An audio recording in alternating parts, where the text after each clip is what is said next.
Saturday, camino, caffino,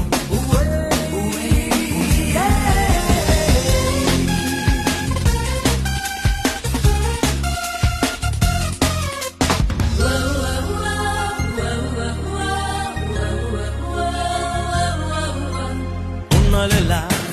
ತಿನ್ನಲಿಲ್ಲ ಮಠ ಮಠ ಮಧ್ಯಾಹ್ನವೇ ಉಣ್ಣಲಿಲ್ಲ ತಿನ್ನಲಿಲ್ಲ ಮಠ ಮಠ ಮಧ್ಯಾಹ್ನ ತುಂಡು ಬಿಟ್ಟು ಹಿಂದೂಗಾನೆ ಸೀಟಿನಲ್ಲಿ ನಾವು ಹುಡ್ಕೋಬೇಕು ನಮ್ಮದೇ ಬೂಟಿನಲ್ಲಿ 1 ಕೆಜಿ ಅಕ್ಕಿ ರೇಟು 1 ಕೆಜಿ ಅಕ್ಕಿ ರೇಟು 30 ರೂಪಾಯಿ ಆಗಿ ಹೋಯ್ತು ಈಸಿಯಾಗಿ ಹೇಗೆ ನಾನು ಪ್ರೀತಿಸಲಿ ಅದರಲ್ಲೂ ಮೊದಲನೇ ಭೇಟಿಯಲ್ಲಿ ರೇಷನ್ ಕಾರ್ಡು ಬೇಕೇ ಬೇಕು ಪ್ರೀತಿಸಲು ರೇಷನ್ ಕಾರ್ಡು ಬೇಕೇ ಬೇಕು ಪ್ರೀತಿಸಲು ಸಂಸಾರ